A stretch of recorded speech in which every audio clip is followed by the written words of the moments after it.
ili tujenge kanisa letu hapa na tumshukuru Mungu, na mimi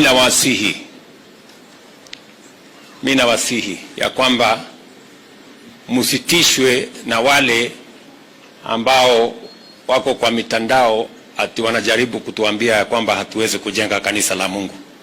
Tutajenga kanisa la Mungu Kenya hii.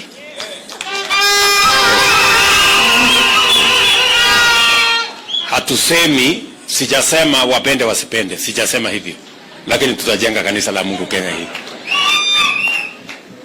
Kwa hivyo otherwise, asanteni sana na watakia baraka ya Mungu. Asante askofu kwa kutupokea hapa. Sijui sasa mtaendelea namna hiyo, na Mungu atawabariki.